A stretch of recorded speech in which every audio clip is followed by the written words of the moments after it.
fresh out of bed. A bit worried faces. You guys probably curious for an update.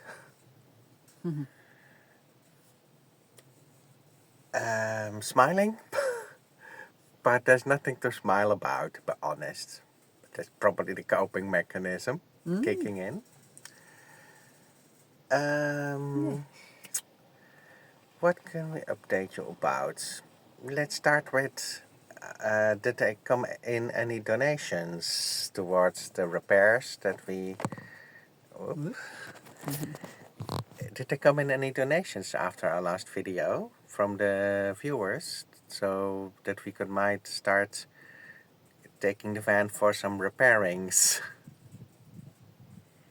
What's the update on the donation van list?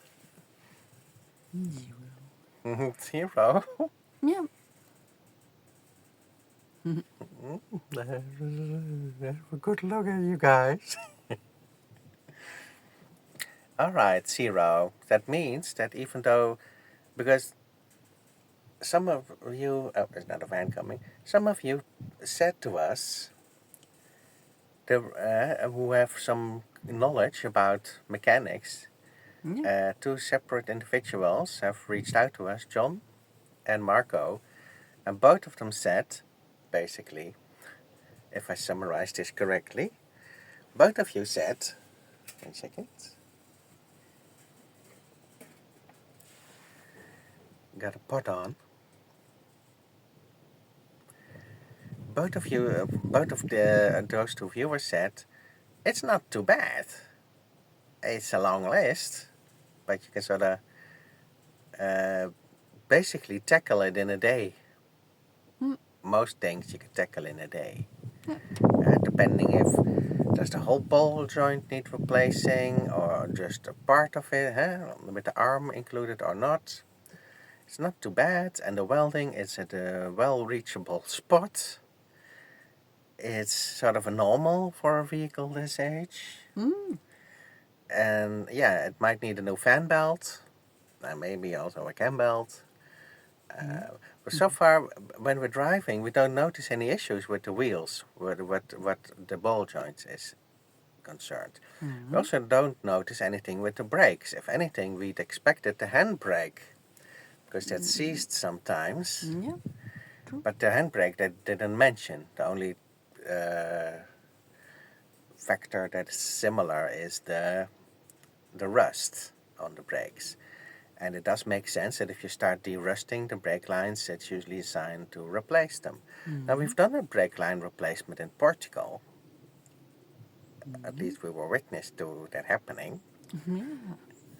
But we were not allowed to film that for you guys. No. But it's pretty straightforward. It was done in a matter of a couple of hours.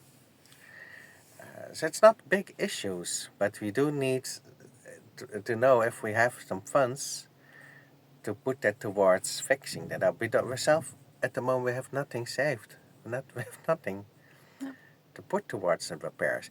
So even if people say you can keep the van easily, just have those things fixed. All those things need money to put towards the fixings.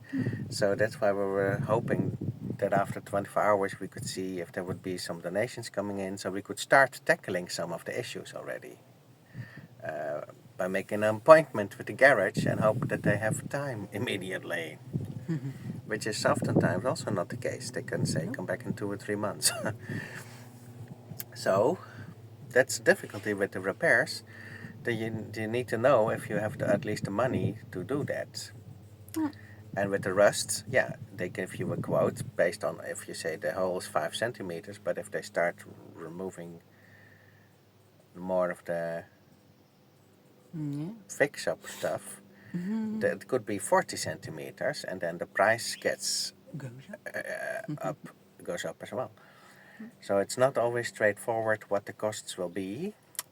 We did get from a guy, a camper friend who was with us on the site.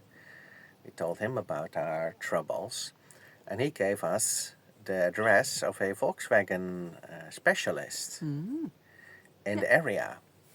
there's a Volkswagen specialist in the area, and he says, go to these guys. I know them well, and they're sort of they think with you. If you have a little wallet, they are considerate to that. So we got an address for where to go, which is more than we had before.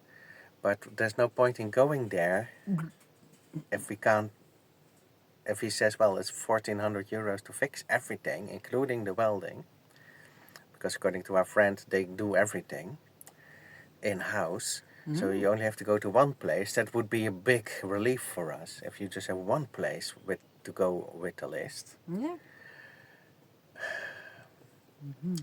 True. But if we go, we want to be able to say, okay, if it's 1,400, go ahead, let's plan it in. We don't want to say, okay, we'll go back and lick our wounds and try to raise 1,400 euros. So we were hoping that we already knew where we stand with that. At the moment, it stands at 0. So that means, I was saying in the other video, that the only thing we can do is sort of try to, at this moment in time, there is still time, so things might change. We're looking at doing a swap with the wallets closed with an undesirable vehicle that a dealer would consider a good deal, getting this van in exchange for an undesirable vehicle for us. No matter the size of the vehicle or the state of the vehicle, it would have to be sort of a swap that I can convince a dealer to swap that with wallets closed. Or even if we would have to pay $100 or 2 or 3 extra, but more than that, it's not in the cards at the moment. So that's a big if we can find a vehicle like that. I've been looking, and there are some spread across the country. But it would help to know how much, that's why I mentioned the fundraise in the last video. If there would have come in like 400 or 500 euros, you can look for a broader range of bottom-of-the-barrel rust buckets to trade with, if that makes sense.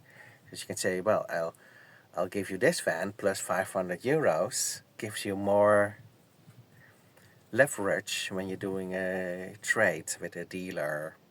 That makes sense, right? So because of that, I also mentioned in the last video, I might have to phone up my rich family. They were not always rich. Most of my life they were not rich. But when my grandfather died, they inherited a lot of money. And they've been lording that over us since basically the start of our van life. It happened, I think it happened early on in our van life, that they inherited the money and they lorded it over us as a carrot and a stick situation, like saying, if you don't quit the van lifestyle, you don't get a cent. So that's been their approach from the start. But even asking for things that didn't cost money, like can we have the address with you, that would make it easier. If we buy another van, then they send the car to that address, and they live in a little village in the south of the Netherlands where parking is free. But they didn't want that either. So they didn't want to help us for things that cost money, and they didn't want to help us for things that cost no money. Well, at the same time, and I have to say this, they help everybody else. Yeah. They help everybody else. They are known, that's the irony of these things, they are known to be helpful towards other people. My mother did babysitting for my niece for many years. And she also did babysitting for my brother, both of his children, for many years. And I told her in the past, I said, look, that's also help. You helped them by babysitting for them for free. They could keep a 2-income household going. So both of my brother and his wife were working, my niece and her husband were working. And by asking my mother, can we dump our kids with you for 8 hours per day? They could keep their jobs. Nobody had to say, one of us has to quit the jobs. Because I told my mother, if you had said, we're not going to do that, we're not going to do babysitting for free for 8 hours per day. Then my brother or his wife would have to quit one of the jobs, so the other one could be a full stay-at-home parent to the kids. Same for my niece. So I said by saying yes to helping them out with the babysitting, you created a two-income household for them, that they could keep that going, which meant that they had much more to invest in their kids.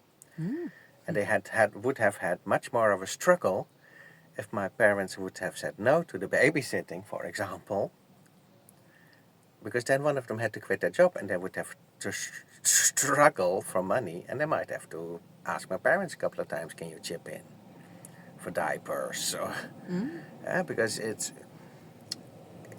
difficult on a one salary to raise two kids. But yeah, of course, they don't see it like that. They don't see it like that. I said to them, look, when my parents needed to go to the hospital and they needed help with getting there, my mother doesn't have a driver's license. Somebody came pick her up every day, take her to see my father in the hospital for many weeks. I said, that's help also. The neighbor drove her. A sister drove her. Another neighbor drove her to the hospital, so she would never have to miss a day visiting my father in the hospital. I said, the neighbor was helping you. Your sister was helping. My brother came to do a lot of things for her.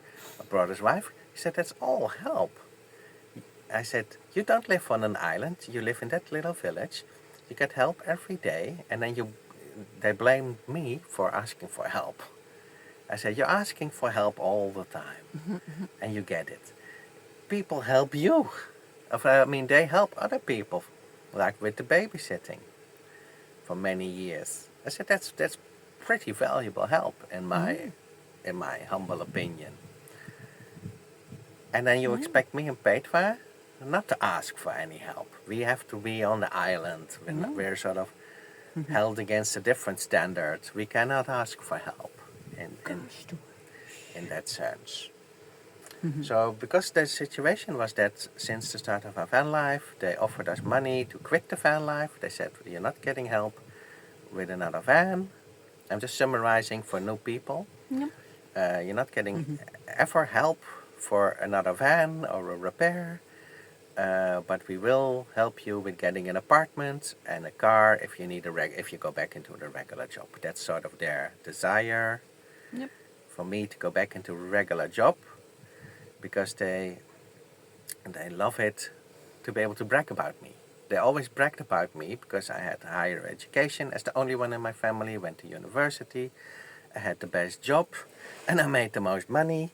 So they always had bragging rights at birthdays and Christmas parties. They could say Patrick works as a senior copywriter at an advertising agency, and he brings home the bacon 4, 5, 6. I don't know how much. And when I went into the van, they sort of thought that they could no longer brag about me. And I said, I disagree, because we've been the first van lifers in the Netherlands. That's pretty special. We've been interviewed many times. We've been on national television many times. We have a following internationally. We inspired other people to change their lives and to do van life and to do it now and not wait till you're retired or till you. So I said, we do bring value, even if it is don't do as we do, or people feel better about doing something if they see our struggle and we can manage without a lot of money, which is a lot of worry for people, that they see that. So, but my parents, of course, they don't see it like that. And because we're in this, because there's no viewer donations coming in, and because we didn't put anything aside, you can imagine how that makes it, what I was saying in the other video, it makes it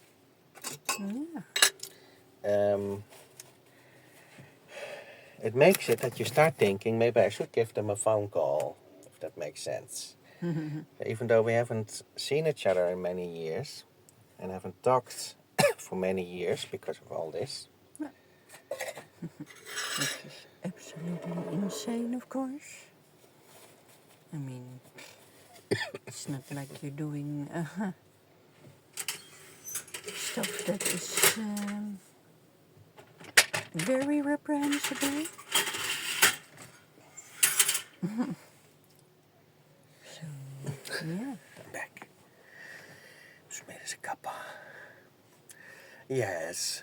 So I told you in the video my experience at calling them up, which I had to do a couple of times over the years when we had our breakdown moments. But wasn't very hopeful because when we broke down in Spain with the engine blown up during the pandemic and we were stranded for 3 months Yep. next to the garage, they also said good luck with that. They didn't want to help then either. And when we brought that Peugeot Boxer home to the Netherlands and it needed welding and I think we were 500 euros short, and I phoned them up and they didn't, they said good luck with that. As long as you do van life, you're not seeing a cent. So for them it's about that control, huh? That's clear. I mean, it's not about the van lifestyle. My brother's done worse things than I have. I'm not sure if I should go into this. It's going to be a long one. People in my family, I have a big family. A lot of people have done worse things than I have. I have some cops in my family and I have some criminals in my family. And my brother is sort of a half criminal sometimes. I won't go into it too much. Maybe I might if I slip up. So there's been worse things in the family than buying a van to live in. But they present it as if it's the worst thing possible, always. So they present it like it's. They present it like you're on heroin, dealing drugs, robbing liquor stores, Like you're the scum of the earth. been in jail many times and got out and got back into crime and got back into jail. So they're pretending that I'm this worst of the worst evil scum worm human being. But that was I was saying, it's our income is our kryptonite. It's always been that. I don't think they see us as human beings. I don't think either. Help once in a while. But the real non-human beings, it's clear who it's clear who does have a soul and who doesn't have a soul usually.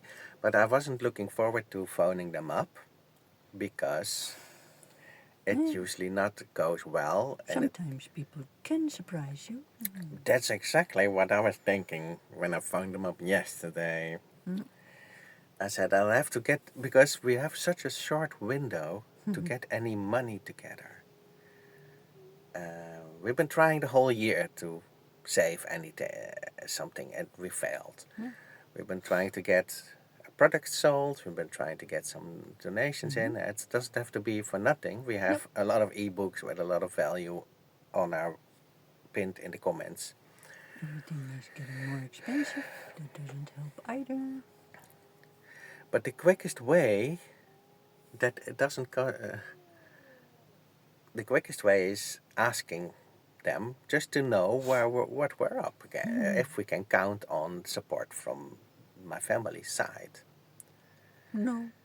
Apparently, it gives away the spoiler again. Well, You're giving away the spoiler. I haven't even told them yet. Apparently, I already gave the spoiler away. Yes. Must be nice to be so, how do you call it? My parents always have been panicky about everything. It's really hard to have a normal conversation with them, adult to adult. True. They're always in a panic state. Yeah. like a toddler is. 24/7. My ice cream fell on the floor. It's the worst thing in the world. That sort of panic. That's non-stop, constantly, no matter the topic. Yeah. True. When I phoned them up yesterday, I'm just thinking, when I phoned them up in the past, it always gets to, they blame me, and I'm wrong, and I'm evil, and they blame me usually for everything. And I have to sit through that That's easy. if I want to have a chance of getting some money, if that makes sense. Usually I don't... Not even always money, decent conversation, some recognition, some Yeah. I'm proud of you. They never said I like what you do with the vlogs. I like Yeah. what you guys trying to do. They never said I loved the video with the dog. I loved the So- video with the cat. I loved when you went to the zoo. No. I loved it when you did the interview. I No. loved it that you made it to Portugal. They never said anything positive. Nope. Still never ever Never. about the channel. Even before the van life. Never. Because we when we started the van life, this is going to be a family talk. When we started van life, before we started, I phoned them up, and I said, "Look, we invested all our savings into the house that we had at the time, Yep. because we never we write about it in the book, link in the pinned comments, Yep. in our book that we have, but things happened in our lives with the jobs. Petra had a job in Amsterdam full time. I was a freelance copywriter. The job Yep. Petra had, that's why she worked there for over a decade. Yeah. That's why we had a house in Amsterdam, and we invested every cent that we had in that house, because we thought this is the house to grow old in. Yeah. True. It is a house that you can literally grow old in, because it's the ground floor. There's it is Big especially for old garden, people. On the south. Yeah. It's perfect. That's perfect. Then we switched it up, and in the year that we knew that we're going to do van life, we started looking for vans, and I think we still had 3,500 euros saved. And I phoned them up, and I said, we're going to do the van life. We only have 3,500. You want to help out so we can buy a bit bigger, a bit better van to start with, giving us a better opportunity. I'm going to work from the van as a copywriter. That's what we're going to do for income. Yep. And there's something else that we're going to do, which was the YouTube channel, but I didn't tell them yet, because I first wanted to hear if they wanted to support that, would be on board. No, don't go in the van life. You're not getting a cent. We're not going to support craziness like that. They were really negative from the start. So I told them about this is going to happen, and all they did was trying to make sure that it wouldn't happen. That's how it started already. It's not what you want to hear when you're telling them enthusiastically about your plans. And for every what if that they presented to me, I had a reply to that didn't matter at all. So then I asked them for the address, which they also said, never in a chance in hell that you're getting an address with us. We don't want to help you, because then we would make it able for you to live the van life. And they thought if they wouldn't give us an address, then we would quit. And the history of this is also that when my brother had the dream of opening his restaurant, Same. they shouted at him, and I mean literally shouting, in both in my mother in the one ear, my father in the other ear, and then eventually my brother's wife also told him not to do it. Eventually my parents said, we're not going to support your restaurant either, you're not seeing a cent from us. But then the parents of my brother's wife said, we'll chip in, we like entrepreneurship. But that scared my brother's wife, because she thought now my money, the wife's money, would go to my brother, her husband. And she thought, I'd rather have that to me. Yep. So my brother had both of my parents and his own wife against him. Yep. And he never opened the restaurant. Only one supporting were Petra and I was making menu cards for him, made his website, made the logo, did the copyright, everything. Made his whole media packet complete for him. Yep. And the pictures. photographs. So there was not the first son that they sabotaged in his dream. So they thought, let's try that on Patrick too. But I'm a bit more resilient than my brother. I'm not a pushover like he is. That's true. But that's only because he lived at my parents' house till he was over 30. And I was gone when I was 18. And those extra years of them brainwashing him when he was living there, it had a much bigger influence on his life. So they thought they were against it. But we said, well, we're going to do it anyway. Then we just find something with the money that we have, which was the 3,500 euros. And we bought that first Mercedes. And we went to live in it. And then because of that, they were not on board with it. I never told them about the YouTube channel. And for a year we had the YouTube channel that they didn't know about it until we were interviewed by the national newspaper, the Telegraph. And then they read the article. But until that they read the article, they thought, negatively of course, that we were smuggling drugs for money. Because in my family, I said, and my big family, some of them are cops, some of them are criminals, towards the drug smuggling side. So they thought that I was also in league with the drug smuggling. That's what they thought of me. I never crossed a red light in my life, basically.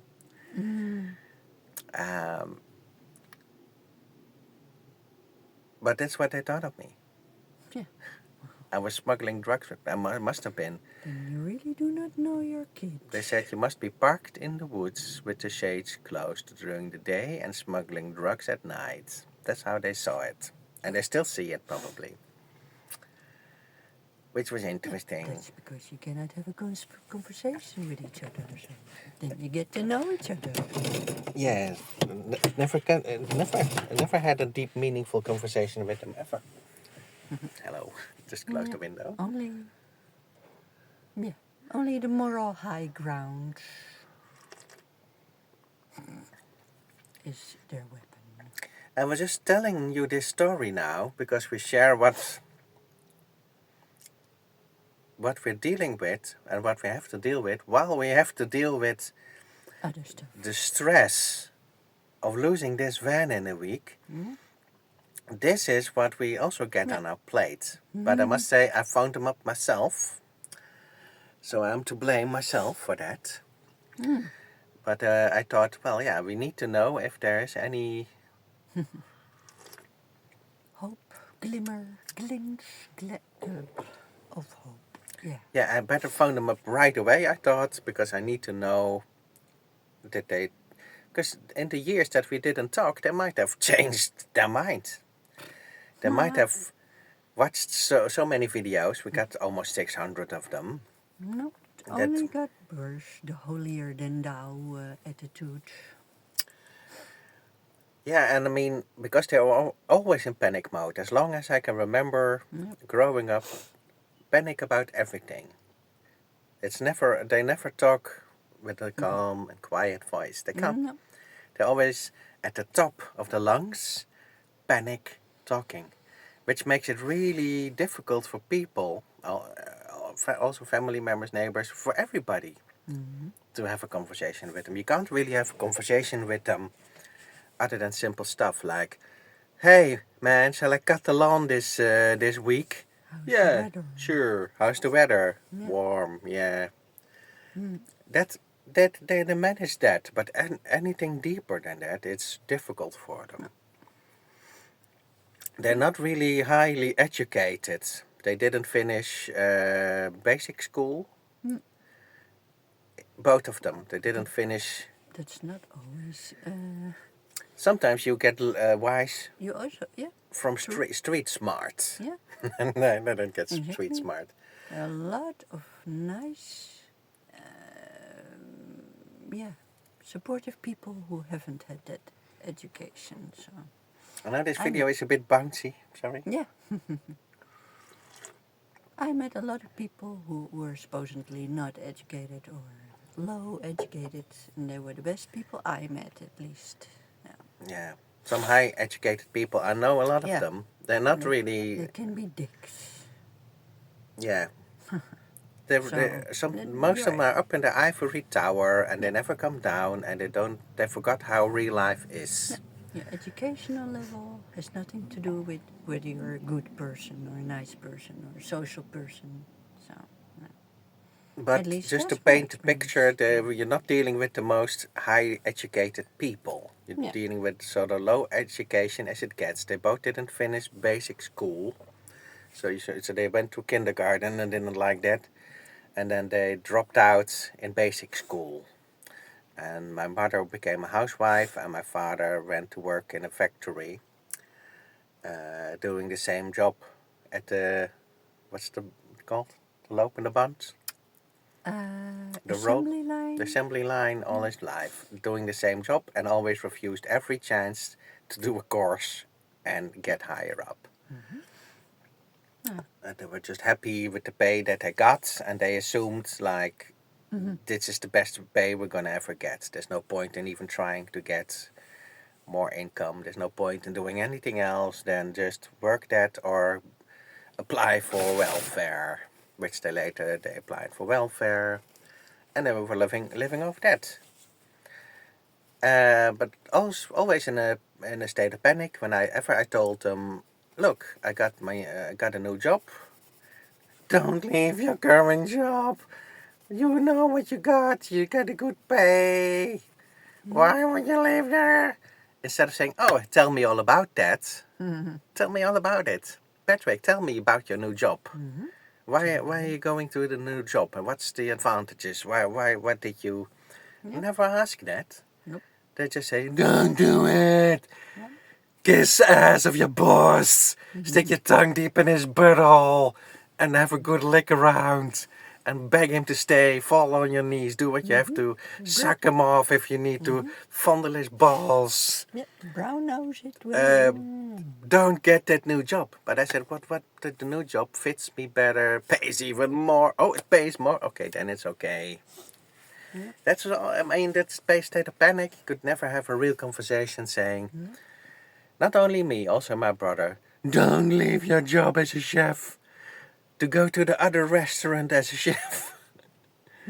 Even if he said, well, the reason I'm going, no, we don't get stay, back for your job, back. Panic, always straight to panic, full-on panic mode. I don't know them any other way than that. No. So you can imagine that makes talking really difficult and really complicated. Because they sling around insults like a monkey throwing with shit. Yep. They sling around insults at me and at Petra like a monkey in a room who has shat himself and is throwing it around. Eventually it'll hit you everywhere too. They're slinging around these insults, and because I grew up in that household, you sort of know that you have to sort of Dodge. read through the insults and get to the message that's behind the insults. But it's really frustrating that you have such a disrespectful conversation with your parents that they always call you an idiot, and that's a nice word. An idiot. You idiot. So when I know I'm gonna phone them up, it's never free of insults. There'll be the bingo words that they always call me.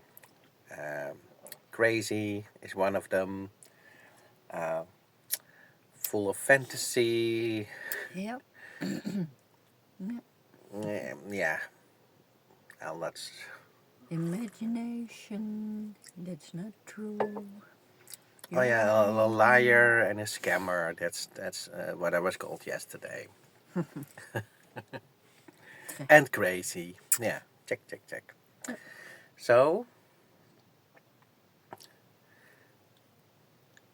because the situation is always, I need money. If I say, hey, I need money, now that I have the inheritance, it made them, oh yeah, that's what I wanted to say, it made them even worse to deal with. Because now they're like... Untouchable. Untouchable. Money is their identity. Yep. because they never had a lot of money.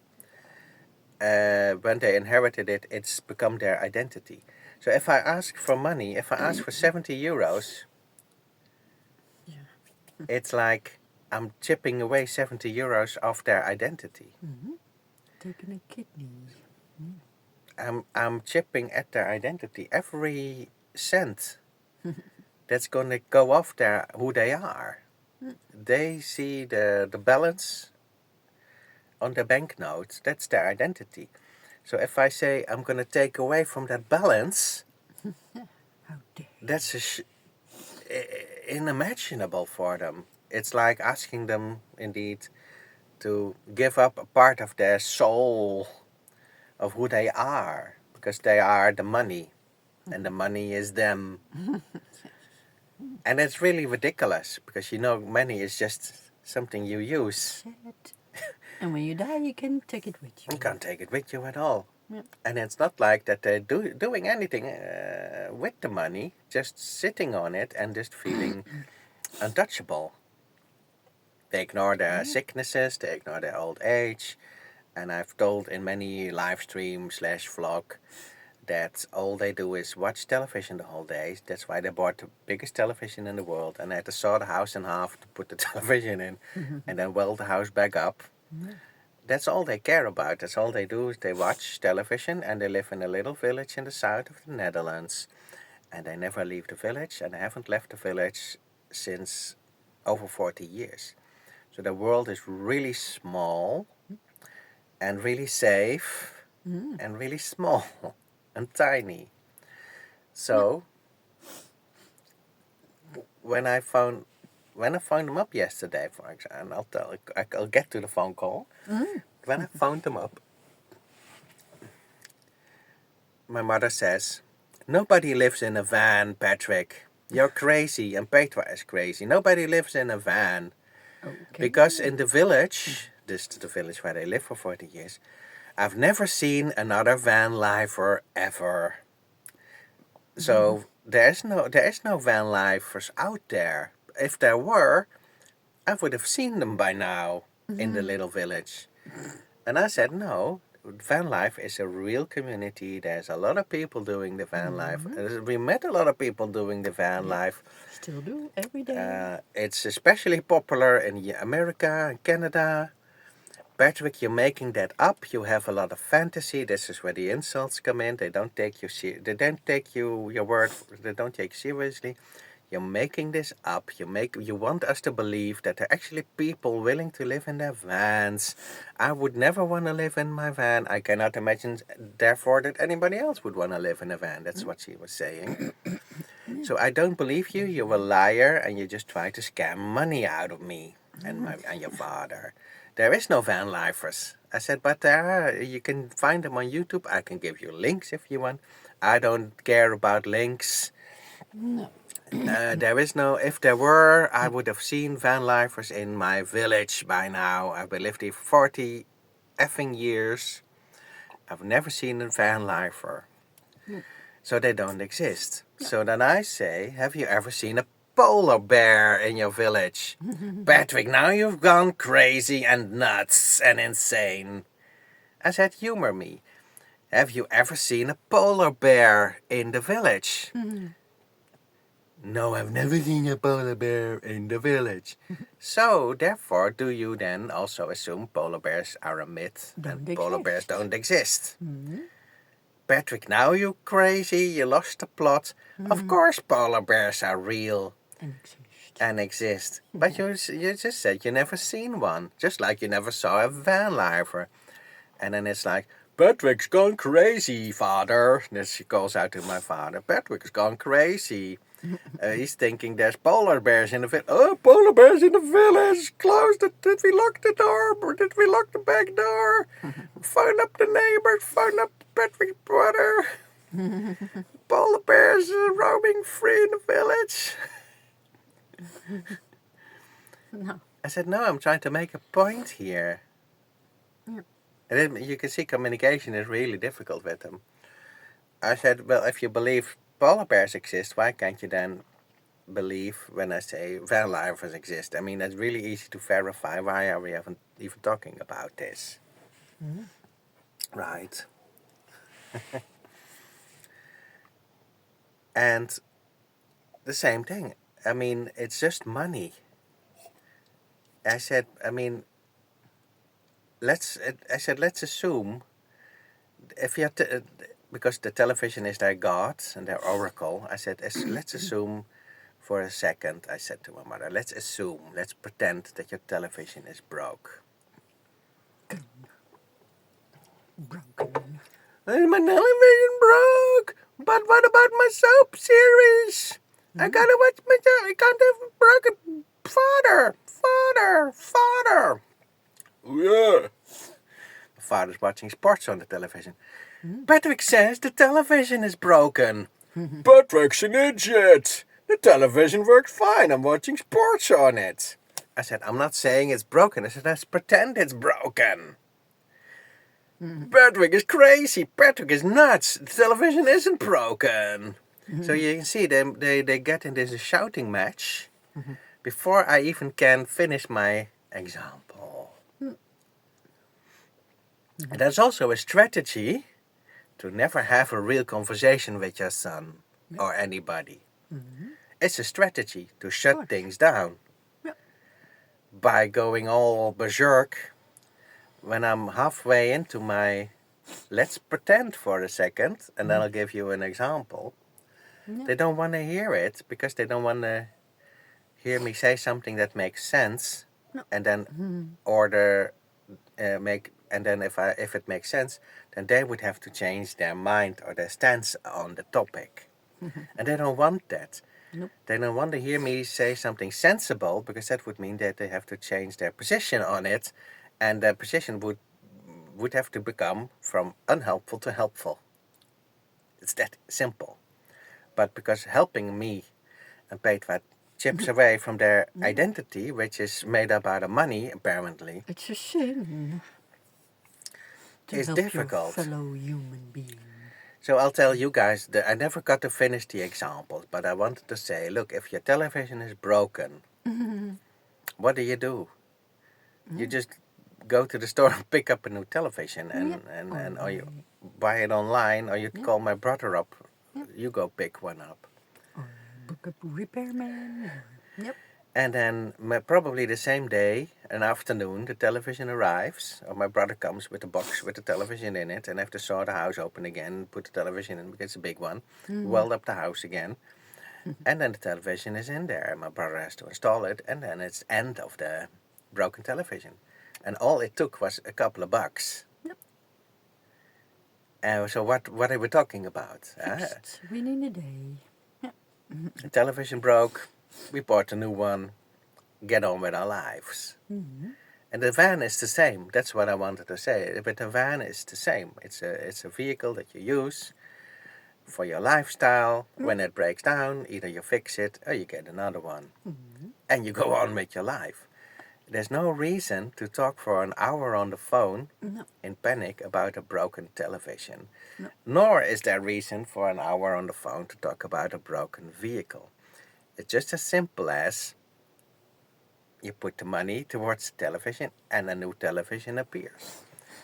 And then you can go on with your life and have real meaningful conversations about real important stuff. But they cannot get past the simplest of the simplest things. And that's what all the attention needs to be about. The simplest of the simplest things. Recently we had an example with your mother about a passport needed renewing. Her mother is sort of the same. Yeah. True. In the panic mode, right? Usually, yeah. Yeah.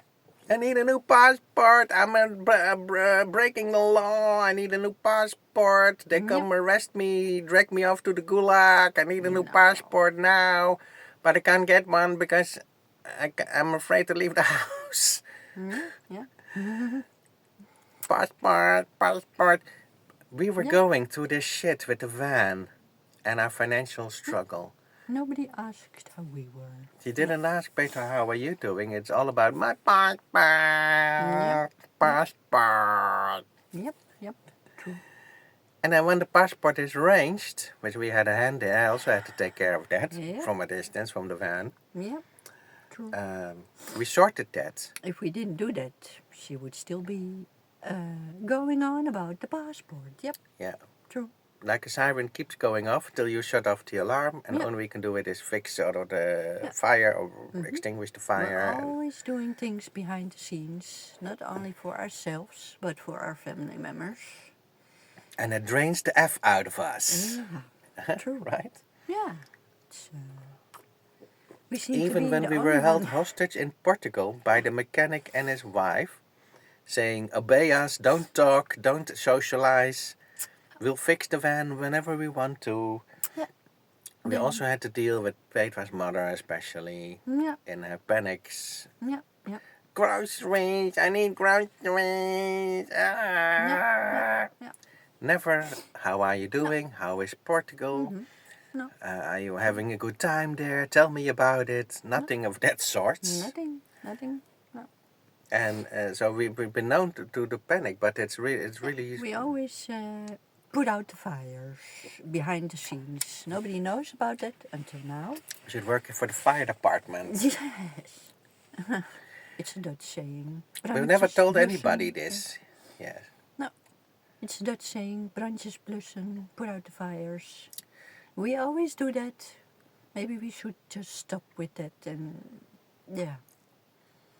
Then we have more energy and time left for ourselves. I mean, we have been around people who have good relationships, and we've seen the examples of how you are supposed to deal with your kids and everything. Yeah. We didn't stay in the little village. True. Petra is from Amsterdam, and we've been around the block a couple of times. Oh, yeah.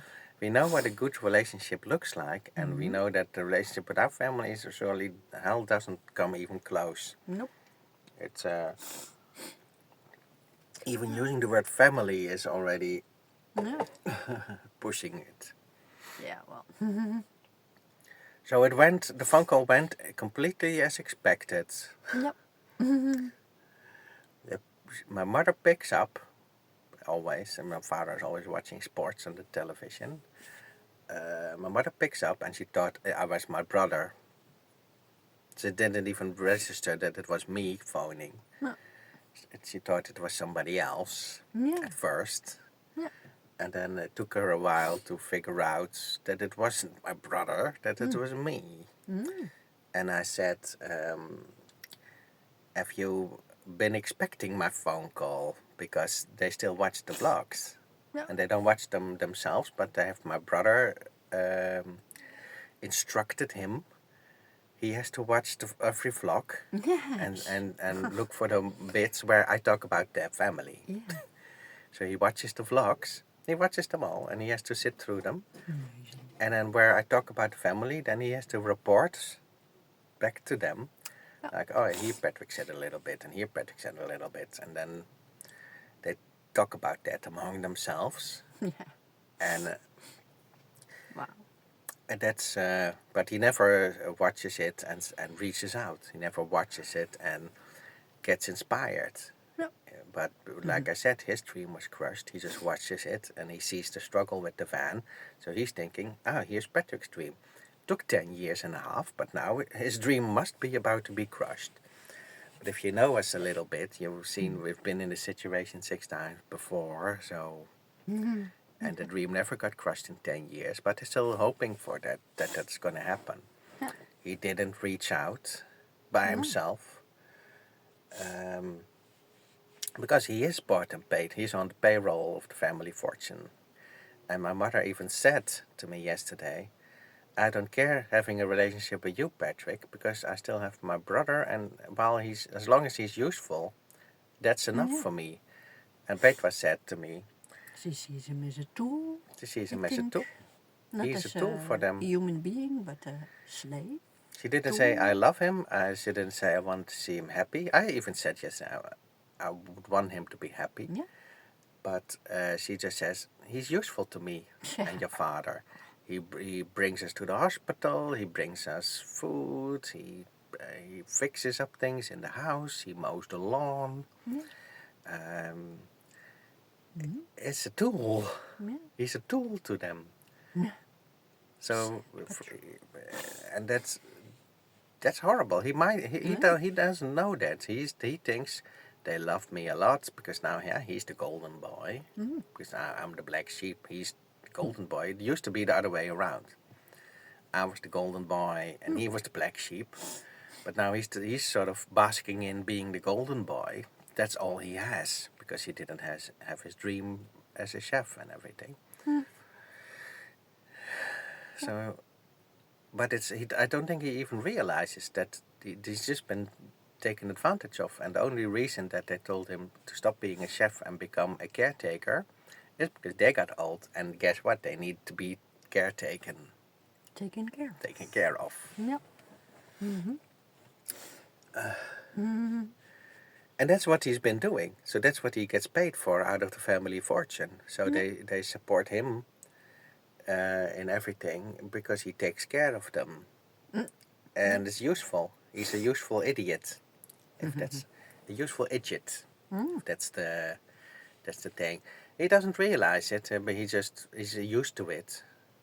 And till the end of day, probably till the end of their days, he'll take care of them. With every whim. When the computer needs an update, they call him, there's an update, what should I do? And he'll say, okay, I'll come over in my free hour Yep. and fix it. That's what he always done. And that's what they appreciate. They appreciate him for what he can do for them, not for who he is. Because if they cared about who he is, they wouldn't have shouted at him for trying to accomplish his dream of being a restaurant chef. And but they when I confront them with that, they always say, no, we never shouted at him, and his wife never told him not to do it. He loves doing this. He chose it himself because he was done with restaurants. He wanted to be a caretaker. Sure. There was one time a conversation. I think we were sitting. My father was sitting here. My brother was sitting here, and I asked my brother, "How's it going at the restaurant where I was working?" He said, "Nah, it's not going well. I don't feel appreciated. I'm looking for another job." And my father, sitting literally here, what did my father say? He loves it there. He loves it there. They treat him so nice. He'll stay there forever. They love him. He's the man. And I said, he's sitting right next to you, and he's telling you he's looking for another job. No, he loves it there. Don't go to the other job. He loves it there. There's no reason. So even the denial is sort of happening right in front all the time. So when I was phoning them up, I said, well, so my brother informed that we had the issue with the van. So they could expect the phone call. And so I said, well, did you haven't spoken in years? Has anything changed? So you know why I'm calling? And it's the same thing again. They start about, see, this lifestyle is impossible. You need to quit. We told you to quit from the beginning. We never agreed with your lifestyle. They thought we couldn't last a month. We lasted over 10 years. Yeah. They never said, oh, we were wrong. They never said, we apologize for being wrong. We apologize for you thinking you were smuggling drugs. They never said anything positive about our van life in the last decade. And again, it was about the old cows that they always bring up. Drag up. Yeah. The old skeletons in the closet that they say, you shouldn't start van life. I said, well, it's a bit late, 10 years after the fact, right? You know that, right? Well, we still disagree with that you do that, and we told you couldn't do that. I said, well, you were wrong. We're still doing it. Even despite all our troubles, we're still doing it. Well, it's the fact that you disobeyed us when we told you not to, and you did it anyway. Yep. I said, well, shouldn't you be proud of that I got a mind of my own and can make my own decisions? And then it starts like, well, then you should also figure it out on your own. Yep. But it's weird It's very weird. that they have such a they still disagree with the choice that we made, and they're not planning to ever change their mind on that, even though all the evidence points otherwise. Yep. There are more van lifers out there. We did inspire a lot of people. It's a real life series of our actual lives with the good and the bad and the raw ugliness of van life, but it has also a lot of beautifulness. And one day in the year you have the inspection, and then you get sometimes bad news, and usually you fix it and you go on with your life and you try again to improve everything. Try to improve the vlogs, try to improve our financial situation. But all they see is an opportunity to Put you down. and try to be as least helpful as possible. Yeah. And that is draining, but that's why Casting stones. I phoned them up and I said, well, have a think about it, let it settle in, because you're talking with somebody in full-on panic mode. It's not like It's not a conversation. on a normal sound level, the conversation. It's me, I'm on the normal level, but they're on the siren for an hour. So she was siren volume for an hour, and then she said, I'm getting a headache. I said, I thought, no wonder you're getting a headache. No wonder that she had a stroke a couple of years back. You're full on a panic mode about every little detail that shouldn't even matter in life. And if you choose to put every little detail under a magnifying glass, how are you supposed to have one real conversation? That's my big regret, is that when they die, I probably will have to say I never had one real conversation with them in my life.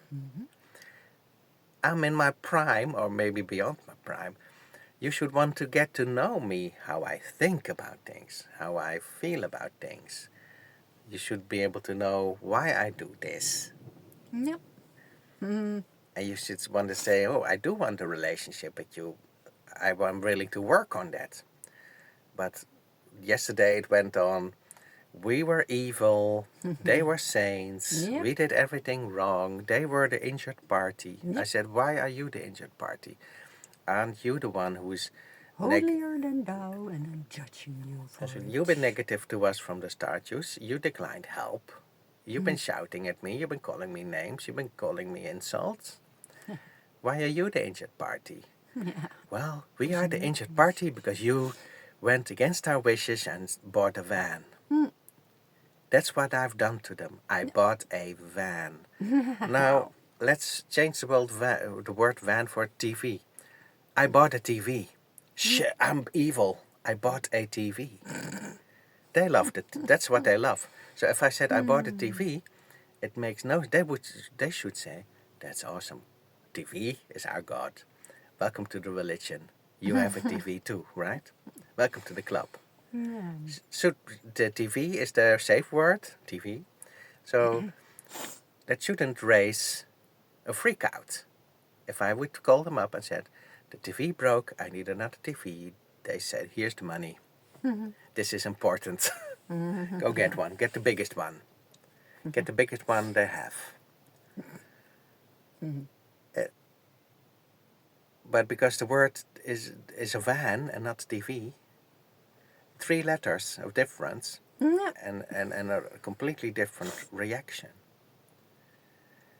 And it's not about the van.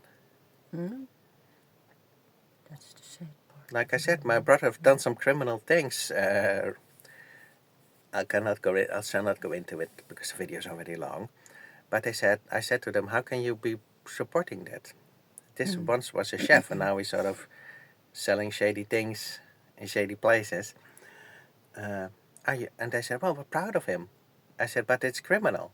Yeah, but it's money. Don't care where the money comes from. He makes money. We don't care. We don't ask questions. I said, well, that's shocking. That's a shock to me. Double standards. It sort of does matter a little bit, I think. So if he's robbing stores, I said, if I'm Petra, I would rob a store, would you be proud of us? Because we said, well, here's the money from the register. And they probably say, yeah, we're proud of you because you're bringing home money. That makes no sense. No. You would want to have your kid, your son, to have decency, integrity, a mind of his own, character, all those good qualities. That's just what you look for. You think, oh, he turned out like a decent human being, despite of all our efforts to make him into a mindless utility drone, like they made my brother. But that's something they will never say, that they're proud of me, what I have accomplished. But it was the same when I was still working. They also never said they're proud of me then. Nope. It was just when I said I'm going to move jobs that they got panicked. But they were never interested in what I did at my jobs. Even when I tried to tell them, they were like, just tell me how much you make in a month. And when do they pay you? The 20th? The 21st? That's all they cared about. How much? How much exactly? Well, let me write that down. How much? 3,987 or 78. And also cents? 13 cents. All right. Noted. That's all they cared about. True. But it was sort of the easiest would be if they said yes. We're older, we're sicker. My mother said she went to the hospital again, trying to get sympathy, the sympathy card, and some issues. And then she said, well, I wish you were around more to help out. I said, well, that gladly. That's a two-way street, right? You know that, right? If you help out with an address, we would always be there to pick up our packages, pick up our post, and then we could help out mowing the lawn or gardening. Peter loves gardening. Yeah, true. We could. Peter loves cats. Peter could feed the cats, no problem. No problem. I could drive to the store, pick up some supplies and take them with. No problem. In a van, you can even bring a lot of supplies, so you can you can go shopping once a month even. Yeah. But I said I can't come over if you guys been vehemently against us from the start. How can I justify that? You can't. So yeah. That's the weirdness of it all. That they make such a big deal out of our situation. Well, we're already going through it so much. I'm taking the phone off the charger. We already have so much to deal with, and then it took a lot out of me to phone them up because I knew how the reaction would be. And it's funny that they see me and Petra as the evil incarnated on Earth. Yeah, something like that. Like demonic entities chipping away at their financials. Yeah. Well, I just say, I mean, we care about money, but we really don't care about money, if that makes sense. True. We care about real relationships. If you watched our real talks, what we cared about was the relationship that we had with the people that we went to Portugal with. It wasn't the repairs that they did for us. It wasn't utilitarian from us. We didn't see a useful repair idiot. Not at all. We saw someone to have a real relationship with, someone you thought you could call your friends. True. Yeah. And by putting like something as trivial as a broken TV or a broken van. Put that sort of on the agenda as the most important item in the universe. And they're using it as an out of the responsibility of, whatever you want to call Yeah. it. So I said to them, I said, okay, maybe, I mean, I'm the first to admit that some things I say, I could have said differently, or could have said, used another tone, or used another, try to do better communication. I said, I'm first to admit that. But I said, but you have to admit also that you were not really positive from the start. And they won't even admit that they were not positive from the start. No. Oh, we weren't positive. I said, no, you were not positive. Oh, yes, we were. I said, how can you say positive if you don't even help us with an address? Well, you don't get an address. I said, well, that's what I mean with not being positive. But they don't register that even. The simplest thing, or they don't want to register it. Yeah. It's sort of talking to a wall and expecting the wall to Indeed. reply. Exactly. Or talking to somebody in a foreign language and expecting them to understand you. Yeah. It's like talking to an animal and expecting the animal to give me the answer, secret of life. True. It's really like that. It's really weird.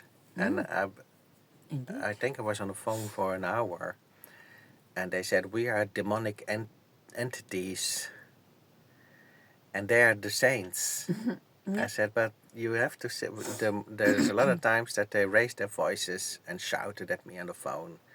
So I said, you could say those moments that we raised our voices over the years and shouted at you on the phone while you were going through a rough time with breaking down. Yeah. That wasn't our best behavior. Maybe we should have shouted a bit less. And they didn't even want to say, yeah, we give you that. Yes, we were wrong in that sense. She said, literally, me and your father, we are perfect. We are perfect human beings. And you and Petra, you disobeyed us. You deserve to die. That's sort of basically what it came down to, what she said.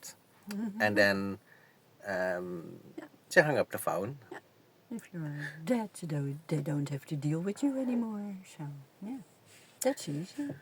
She said, I don't care if you die, because No. I still have your brother, and as long as he's useful, I mean, I only need one kid yeah. to be useful to me, don't need Exactly. both kids. That's really like in nature, probably.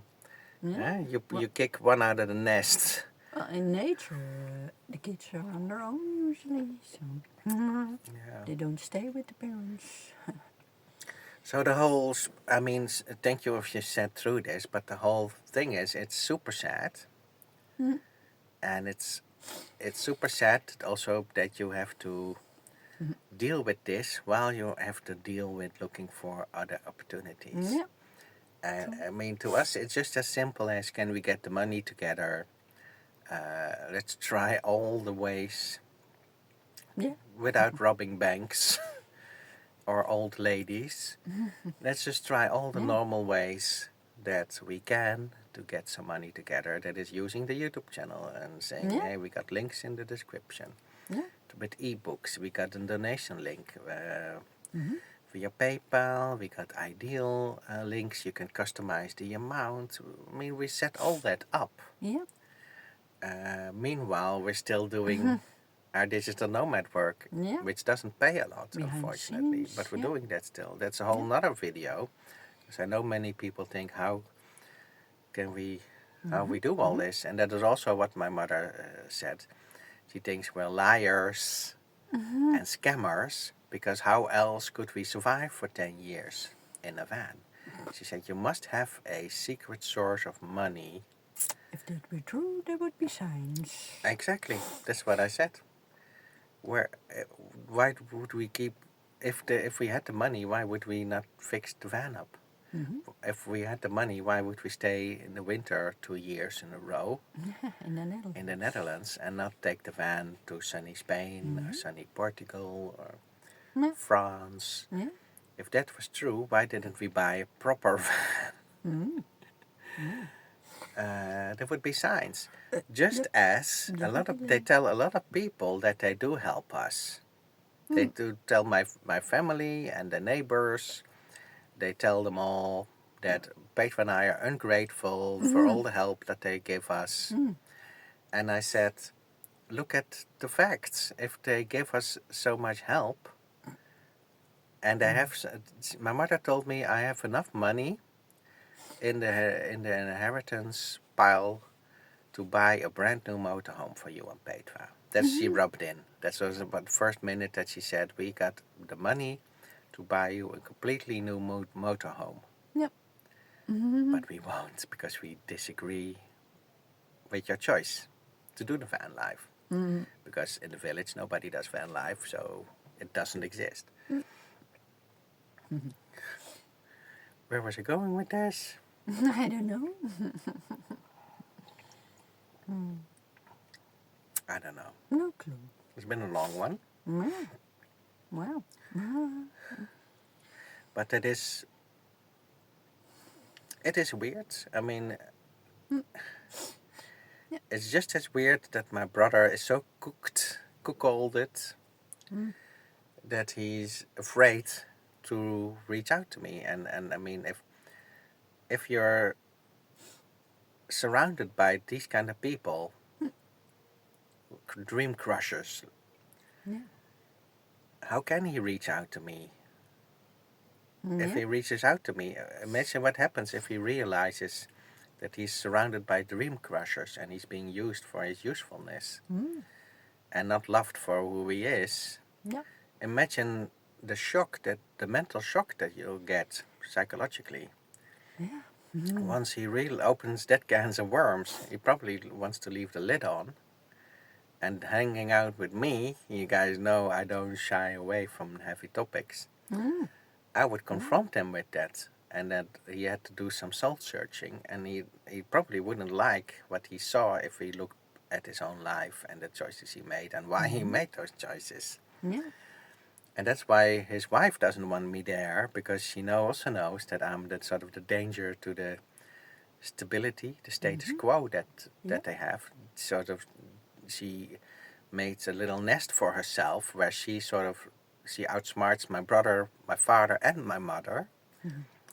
So she has sort of the control, but Petra and I are not controllable. So we're a danger to her status in the camp. Because we're too clever. We have too much wisdom points. We have too much wisdom and intelligence points, and that she feels it as threatening. So it's in her best interest to keep the camps separated. And I told my parents this also, but they don't see it. I gave them some examples. I said, "Oh, this is how she manipulates you, and this is how she manipulates you." But they don't see it because they don't even know what the word manipulate means. Yeah, they just see me as evil, and everything I say they think is a lie or a scam. Very black and white. It's really black and white, indeed. So but it sucks to have to go through all this and to make this talk. But we just want to, I mean, why not? It is raw van life. This is what we have to deal with while you're phoning them up, which is difficult enough, and having to being called a scammer and a liar and a evil genius, Really, mastermind. illustrates the desperateness, indeed. Desperateness for me to phone them up, you mean? Yes. Yeah, I was pretty desperate. I guess. Yeah. But it's desperate times, desperate measures. And we just needed to know if I could count on them. I know I can't count on my brother. I know I can't count on my parents. Petra can't count on her side of the family. I haven't had contact in Many many years. years. The last video I made was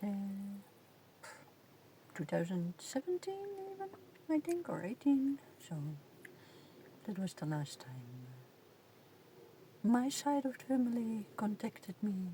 So, Yeah, just a quick recap on that. so Correct me if I'm wrong, but we made some videos and we said Petra's father, he was in the Petra living. Petra was born in Amsterdam in the 70s, yeah, true. and in the 70s there was a heroin epidemic in Amsterdam.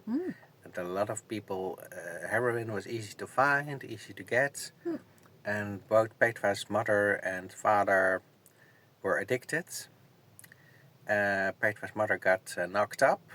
Father went to America, wrote a letter to Petra's mother, please abort this child because that interferes with my drug using. Petra talked about that. It's on the channel. You can watch that video back if you can find it. Yep. And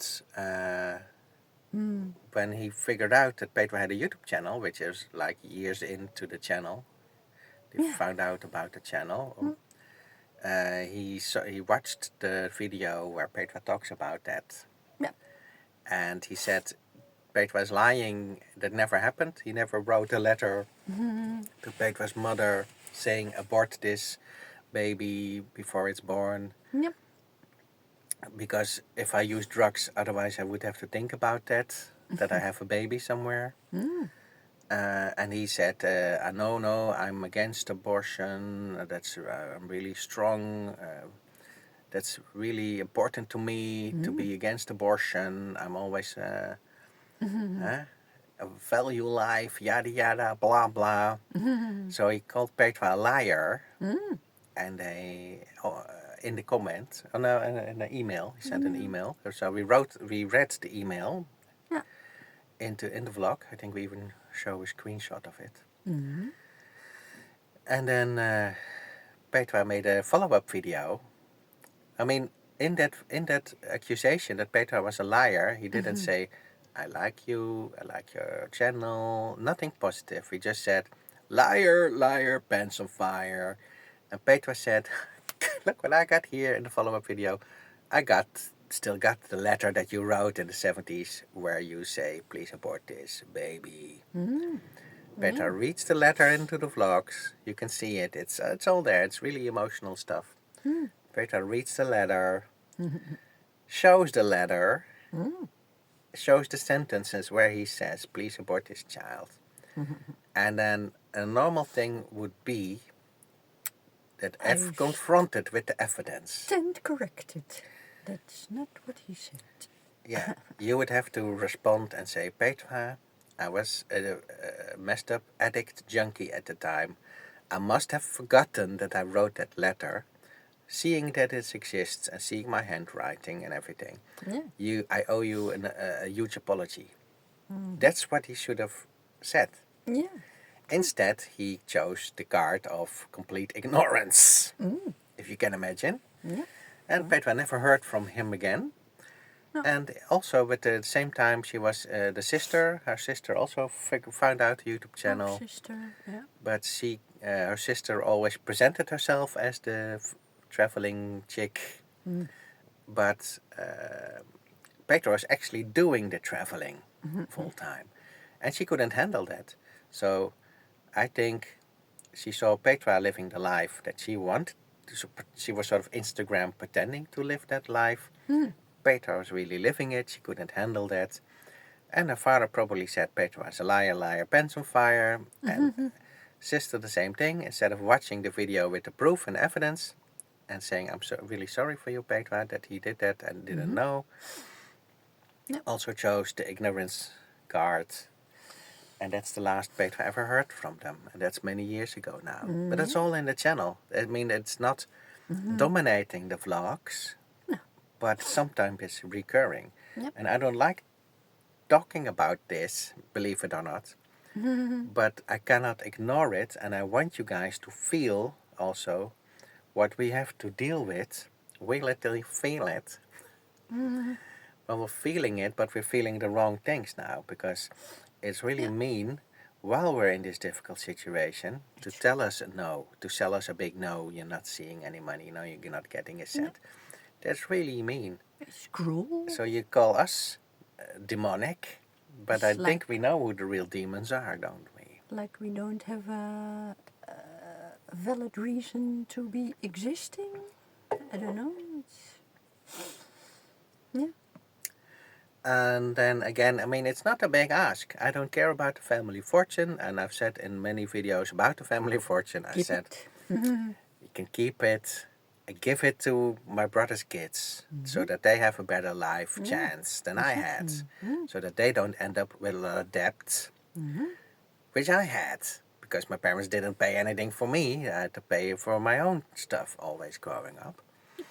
That's normal. So then is it too much to ask that whenever you need a bit of help, no matter that you're adult, nobody's on an island, everybody needs help with something. Like I said, it could be a neighbor driving you to the hospital. Yeah, true.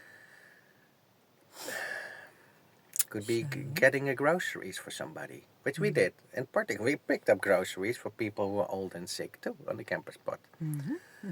Just the little things. Don't have to be grand gestures. Just No. bring me a carton of milk. consider it done. Yeah, Bring me some chicken for the dog, or bring me we some did. bananas. Yeah. Small stuff that make a huge difference in people's lives. I'm not asking them to part with hundreds and thousands. I'm not asking them to buy me a brand new van. I just said, is there anything you can do? Chip in. And they don't want that. No. I don't care. I really don't care about the money. If it all goes to my brother, because they told me many times, you're out of the will. We changed the will. When you went to live in a van, we changed the will. Everything that we can give to your brother goes to my brother. And I said, well, give him everything. I really don't care, because why would I wanna? I said, and I've said this in the vlogs. I think I'd rather have a real relationship. That's more valuable. That's priceless. And Yep. they're going mid-70s now. So I don't know how many years they got on the clock. But the chances that they're being sane of mind, no, never were sane of mind, but sort of at a mental state that you can sort of have real conversations and talk things through and talk things out and explain things, that window is closing fast. And I said that 10 years ago. I said in the vlogs, the most difficult thing that we had to do was when they were so negative about our van life choice, we had to withdraw our presents from them. So we didn't go to birthdays, we didn't go to Christmases. Even though you want to, inside you want to, Yeah, but you can't. You can't do it. You can't go to the Christmas party. You can't do that, because yeah, true. then you're sort of rewarding them treating you badly. So I took away the most valuable thing to me, is the time with me that you can spend with me and Petra. That's what I cared about. If I cared about money, I would have said, I'll withdraw all my donations to you guys. I don't care about that. I cared about the time. I said, hey, if my brother would have helped me out with an address, I was designing his whole website and his restaurant merchandise and house style. He could have done it, and then I would have had a better relationship with his kids, my niece and nephew. But because he refused to give me an address, we also never went over there. And they blame me for never being there on their birthdays. Or not even knowing when their birthdays are. But I said, well, that's the consequence of the decision that you made. The conscious decision not to help us out resonates, echoes through Ripple effect. how the relationship is Yeah. after that. I said, how can you expect me to show up if I'm not welcome there, if I'm not being appreciated in my choices to do the van life. And I think I should do what I think makes me happy and not what they obey me I should do. And I know that my brother does it, and that's why they think they can do that to me too. But I find it horrible that he let himself be manipulated. And that's why I said in some of the short videos, which we removed, but I had a message to my niece and nephew. I said, look, it was never our choice not to be there in your life, but it is your parents, my brother and his wife, and your grandparents, my parents, who created that scenario wherein we could no longer The black sheep. come by. Yeah. And that has nothing to do with them. They're innocent in all this. Yeah. But they get fed information about us Of course. from only one side, and the information that we can feed them is snippets, like in a vlog like this. If they watch this at all, it's little snippets compared to like me talking about this in a minute, compared to 23 hours and 59 minutes of my brother and his wife and my parents telling them how evil we are. And I'm hoping that somewhere in meeting us, they'll figure out that we're not the evil people that we're made out to be at all. And that the real evil is around them. And they're in this situation. And I said also in the short video, I think, or maybe also in a long one, I said, oh yeah, probably also in a long one, I said, what? This has an effect on them too. And that hurts me in my heart. That because they see how my parents react to me and how my brother and his wife react to me, they will probably be scared as hell to undertake something that goes against the obeyings or the wishes of the family. Falling out of line. I don't think they will try to fall out of line because they see what happens. You get ostracized, you get banned from the village, you get kicked out of the clan, you get cut off financially, you're on the streets, you have to fend for yourself, you're out, you're evil suddenly. If my nephew would say, I'm gonna go backpacking to France, you're out.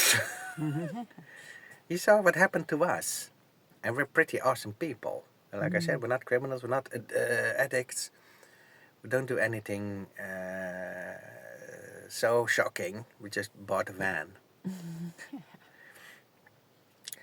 I don't think they'll have the courage to stand up to a negative, the family so negative to us that they don't realize they're crushing the kids, the next generation. That's the real evil of this whole thing. That we are showing that you can stand up to evil people and unhelpful people, and you can figure it out. It'll be difficult. It'll be a lot of hardships, but I don't think it needs a lot of. You need a lot of inner strength to go against the family in that sense, who tells them don't go to France backpacking, and it takes a lot of. If you go backpacking, we don't buy your backpack, we don't buy your hiking shoes, you don't get any money for campsites. You still want to go? I hope that if they want to go backpacking together, that they still say, yeah, well, we'll go anyway. That's what I hope. But they need someone to have the example that you can still go, if you know what I mean. And we are that example to them. That's why my brother's wife hates us being there, because we inspire. We inspire people, believe it or not. People can watch us and think, I can do better than those two hobos. Easy peasy. If they can do this for 10 years, then I can quit my job now tomorrow and go do it and do it better. And we hope that you will go do that and do it better. That's the whole point of us making this. Yeah.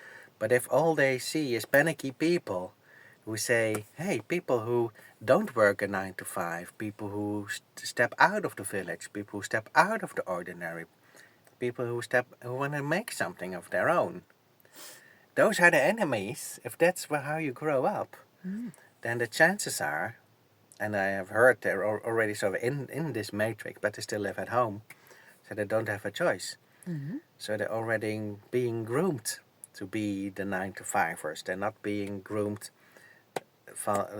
They don't say, hey, look at your uncle and aunt Patrick and Petra.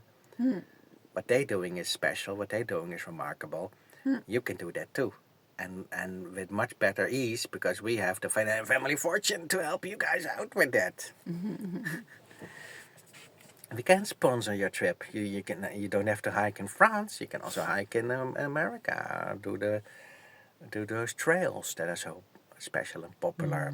Maybe you don't want to climb the Everest or the Kilimanjaro. Yeah. Or go bushwhacking in Australia, mate. Indeed. But they see how fierce their reaction. But they probably think, my parents think, my brother and his wife, they probably think they can hide that from the kids. But kids are pretty smart. They can figure that out pretty easy for themselves. And just depends on, because I don't know them enough. I don't know how they swing.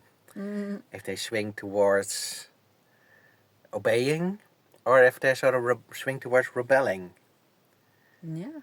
Which, like we rebel against the order not to do van life. We rebelled against that, if you can call it that. It's something so normal. And it created this big gap, this wedge between the relationships for so long. And I've been trying to make them aware of that as long as I can remember. And yesterday in a phone call, I was doing my best, wasn't I? For an hour. An hour wasted of my years, of my life. I tried my best communication skills, and it was all for naught, all for nothing. And Like talking to a brick wall. that's so sad. It's all for nothing, because we don't want to have to deal with this. And I'm talking about it an hour and a half now, because to let you know that has such a big effect on us. While we should be out thinking, how can we focus on wheeling it? How can we focus on, this is the situation, how we're going to fix this, how we're going to handle this, what are our options? And what they want is just to waste our time in that sense, that we sort of focus inwards and believe that we're bad people who deserve punishment like this. It's cruel, like Petra, like you said. It's really cruel, because it takes a lot for me to reach out. And if you're clever, then you know, if they should know, that it takes a lot out of me to reach out, and that means things are really desperate, which they are. And calling it an attempt to scam them, that I really don't need the money, calling me crazy and insane and nuts, and then I said, hey, wouldn't you like a real relationship? No, that's Out of the question. that's not on their agenda at all. No. They're still in that sort of toddler mode, where it's like, you stole my candy and I hate you. Sort of, that's what it is. They cannot get past that. You took my toy and you need to give it back. And it's baffling that you have these people who are almost 80 years old and they have no clue on what they've lost already, and they have no clue of what I'm offering them. They see that what I'm offering them is a chance to lose money. They don't see it as they get anything in return. But when I say, can you help us, that should snowball into you start fixing, if possible, a relationship. Yeah. And when not now, then never, of course. Yeah, you cannot. That's what I say, that the window is closing. And if they want a real chance of fixing the relationship, the first step should be an apology. And then, I know, yeah, that's never going to happen, but the first step should be an apology. Patrick, Petra, we apologized to you guys. I mean, not getting it from them, I'll do it for them. We'll apologize to you for how the way we treated you. We want to fix this. We're going to, from now till the day we die, we're going to be on our best behavior. We'll never shout at you anymore. We'll never be negative anymore. We want to be helpful. Call us day and night. Please come by as soon as you can in the new van or in the fixed up van. Let's do a hug out, and let's invite your brother over and his fam, and let's just work through this as a family and reconnect. But that's never going to happen. No. But that would also mean, because they've been on the worst behavior for 10 years, that there's no room to slip up anymore. If you want to restore the relationship, then you can't slip up again. You can't say, I want to fix it too, I'm going to work on it. And especially, not that they would, but they can't slip up again. They can't sort of fall back into the default negativity behavior. But I think there's a lot of, even if they would be open to apologizing and trying to fix anything, they probably slip. Yep. Within 10 minutes of being there, they probably slip back into the old default setting anyway. So that's what you get for dealing with NPCs, I suppose. There's NPCs, they only can say one thing. If you click on it in the game, they always say the same thing.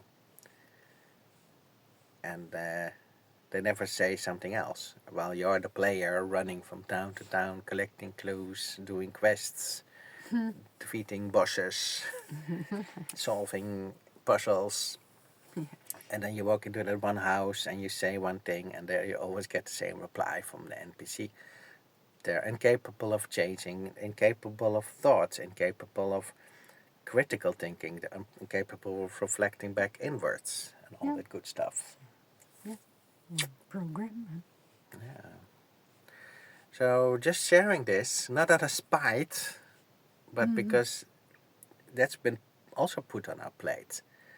So we got Petra's mother with the part, and we got now my family with the, yeah, you're evil, for buying a van.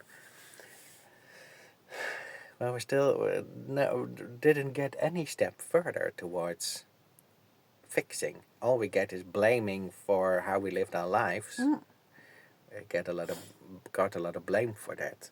Yep. And like I said before, it should be as simple as my TV broke. Oh, can you afford a new one? No. Oh, here's some money. Go buy a new TV. It's that simple. That's all the time it would take.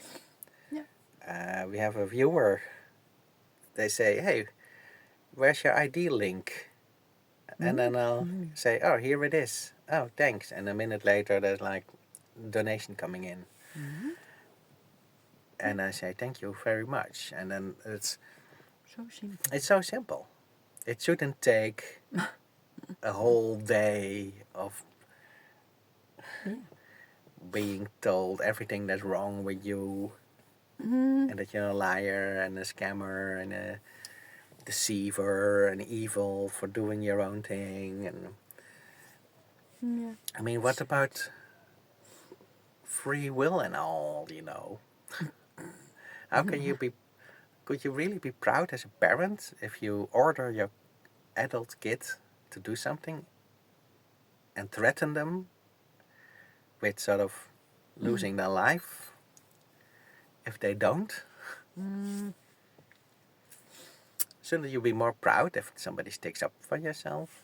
I mean, it's... Yeah, they still treat you like a toddler instead of a grown-up.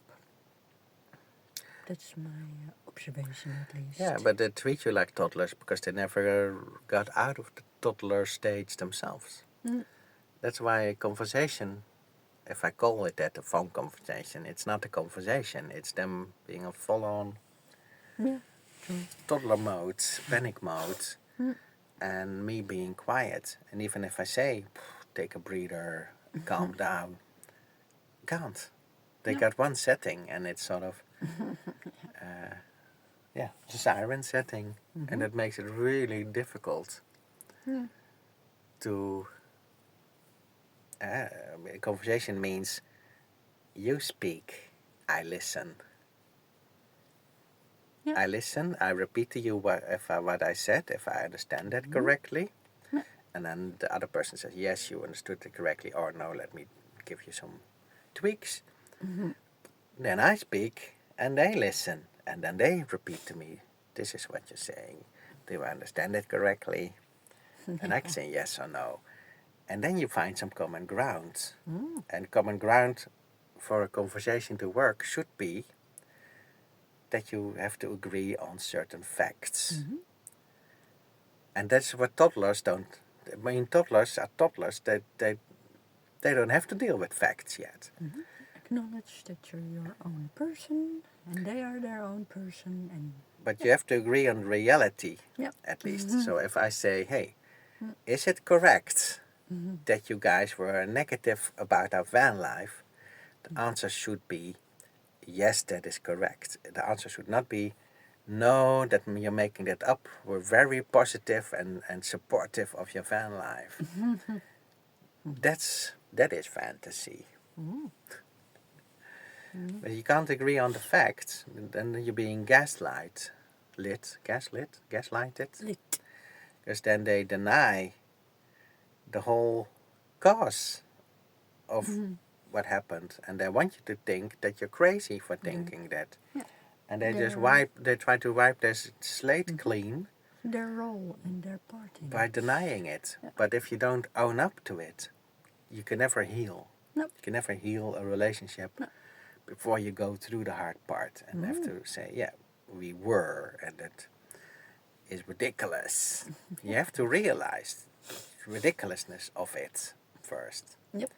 And that means being aware of who you are, knowing yourself. No, and I don't think Self-knowledge. they don't have any self-knowledge. They just react, like an animal reacts. Like a dog reacts to a trigger, they react to a trigger. The trigger is me saying, van broke down, or help. Yeah. And it's not more than that. They're sort of reactive, and not empathetic. not empathetic. Not they're not saying, okay, let's see what we can do to fix this.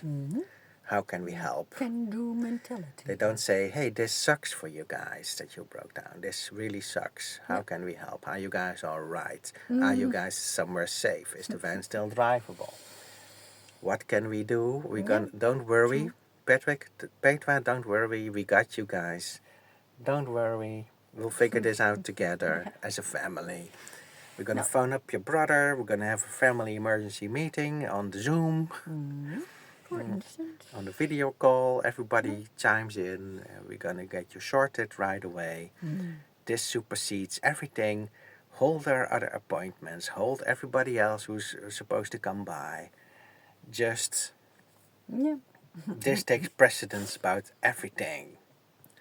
We got you guys. Don't worry. We know this sucks. This is hard. There's light at the end of the tunnel. That sort of thing. You're not going to get that out of them, I suppose. No. It's only your fault. And good luck with that.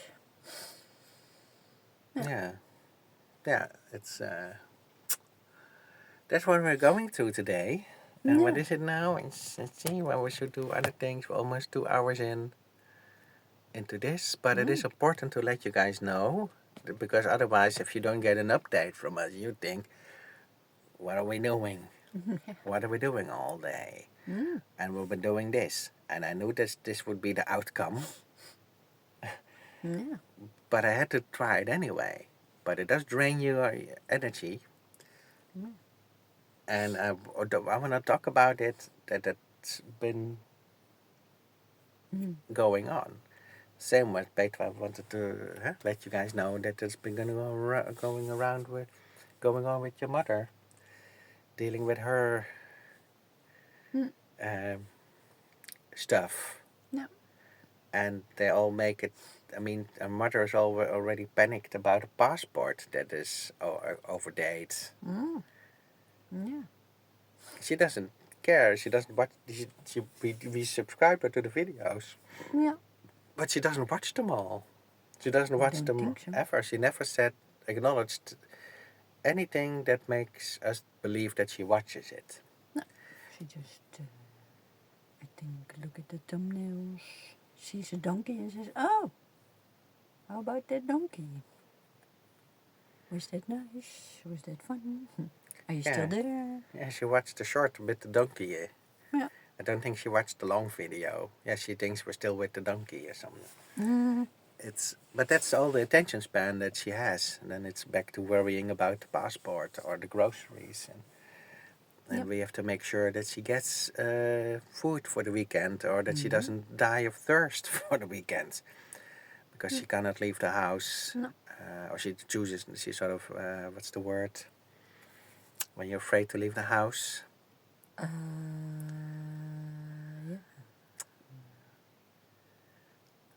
You know the word. In Dutch, straatvrees, but yeah. Yeah. Yeah, fear of the street. I should know the word, sorry, I can't mind. I'll probably remember it as soon as the video is over. Yeah, of course. We usually do. But she has the fear of going outside, and the groceries have to be ordered in, even though she lives under a grocery store. Above a grocery store. She doesn't go. She doesn't go down the stairs to the store. It has to be ordered in, and we have to order it for her, or else she'll starve. In the center of Amsterdam. It's a ridiculous situation, and then that's sort of the most important thing of the week for her, and the passport. Because we had to get a photographer up there, take a photo and everything. Yeah. There's a lot of worries that also take away from the energy that you have left to work on your digital nomad work and say, hey, let's make a vlog and let's do this and let's share it. But if we don't share it and don't talk about it, because that's what we've been doing when we were in Portugal with the mechanic and his wife who held us hostage, we were all hiding that from you guys. And I'm done hiding. Well, not hiding. We didn't have the energy to... Yeah, we couldn't do it then, because he would have not fixed the van anymore while it was in shambles. So they had that leverage over us. But now we're leverage free, and I don't want to hide it, and I'm just sharing it. I'm blarping it out like it is. Because you get the raw, honest truth, and you deserve that if you're still watching. By this time, you still deserve the raw, honest truth. I don't want to hide it. I wish I could make a video saying, because that's what my mother also said, but you never say in the videos that we support you guys. I said, well, if you start doing it, I will. Yeah. But with them, it's complicated. And it isn't. There's nothing complicated about this, but it's like you choose to make it complicated. Yeah. Like a passport, it's the most normal thing in the world. We had to do a passport. We had to do a bank card. If we get another van, we have to go to Amsterdam to pick up another card for the van, and we'll get it done. That's what you do, but you don't waste a week of somebody's time just philosophizing about it. No. But yeah, I mean, in our case, we philosophize about things because we share what's on our mind, and I wish I could say, hey, I phoned up yesterday and they told me not to worry and they told me they got my back and even my brother phoned me up and said, hey, I'm helping. Yeah. And Let's give the viewers some good news. yeah, because we're not newbies in this. We're veterans. We're van life veterans. Mm.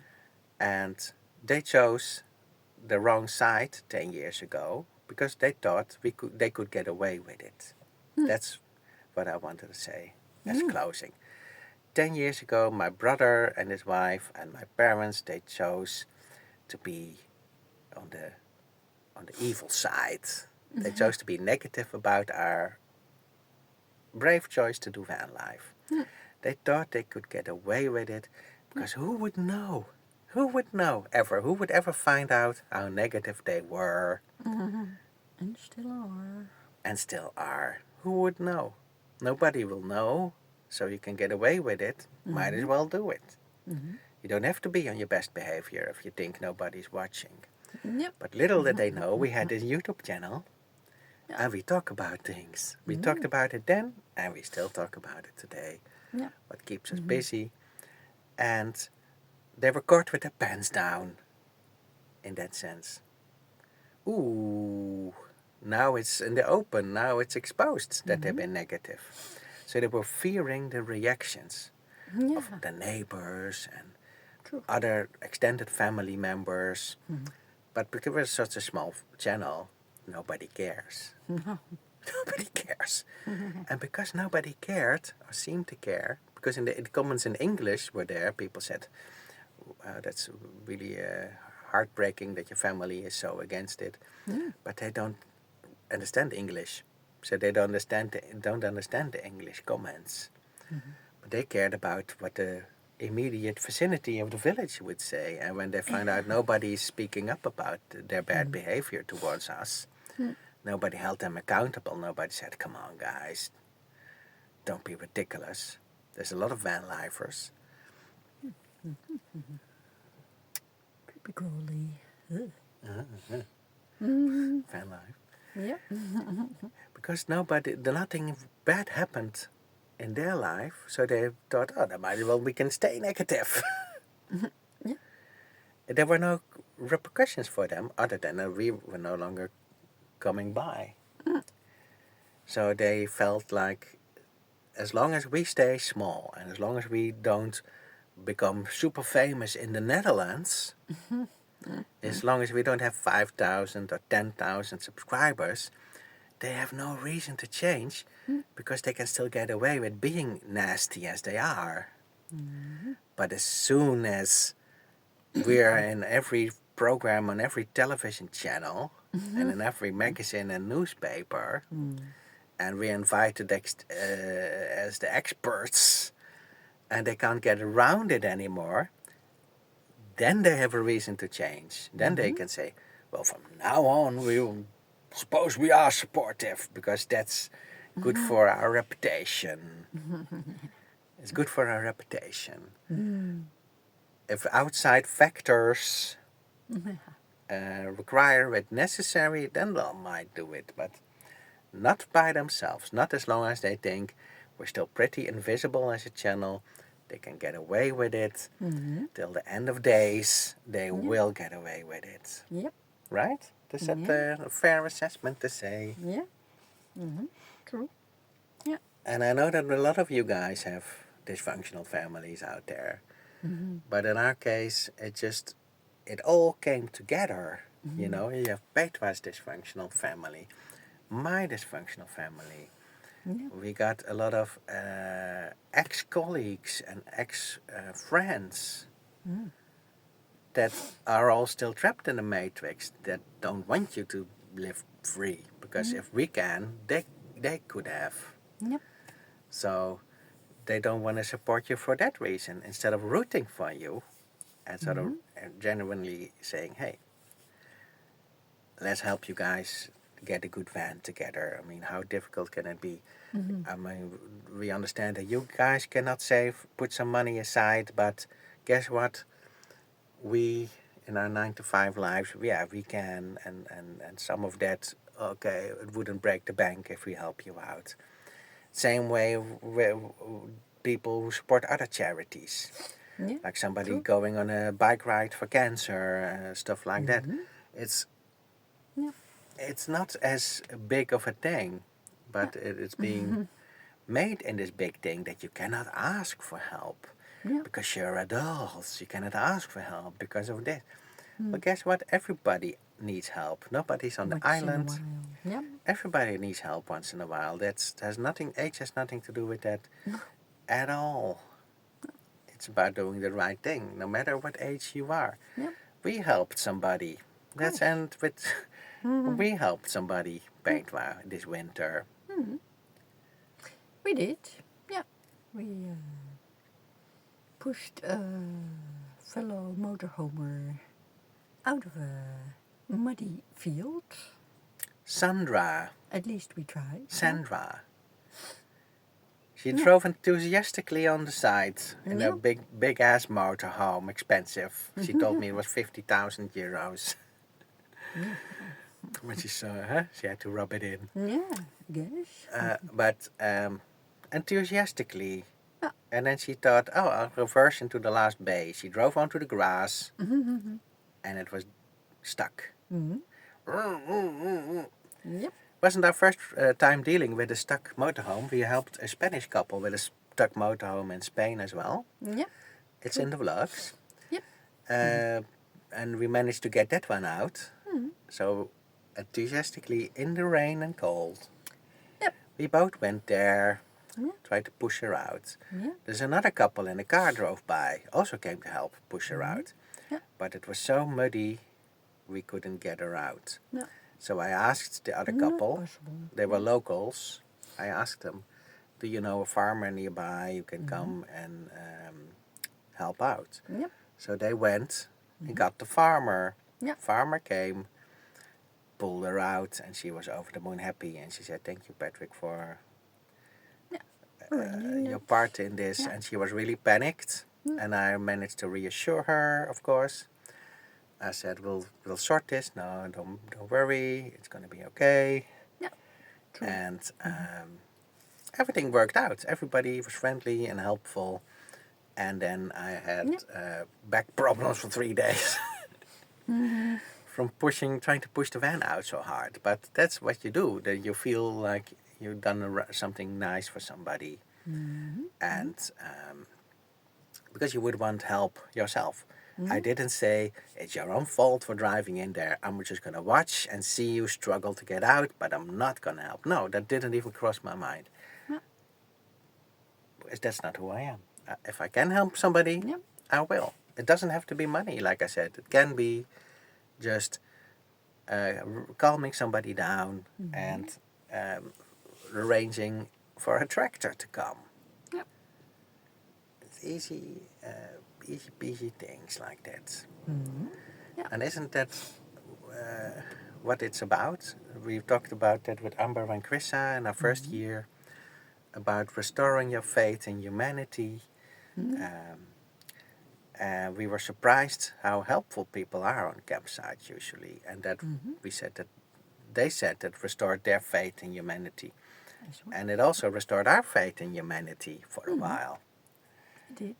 And then after the pandemic, something changed in people. Everybody was sort of seeing people as the enemy, coming close. Yep. And it looks like it's going that direction again. But, I mean, we still have faith in humanity because we still have people who help us and comment and write nice things and take the time to write a nice comment and to say, hey, I'll just give you a comment, or I'll chip in, I'll help out a bit, or I'll buy the ebooks. Yeah. So that restores every donation restores our faith in humanity, and at the same time you're dealing with total lack of support from the ones that's supposed to be closest to you, and we just bring it in the open. I don't want to hide it. I don't want to cover it up for them, the dysfunctionality of it all.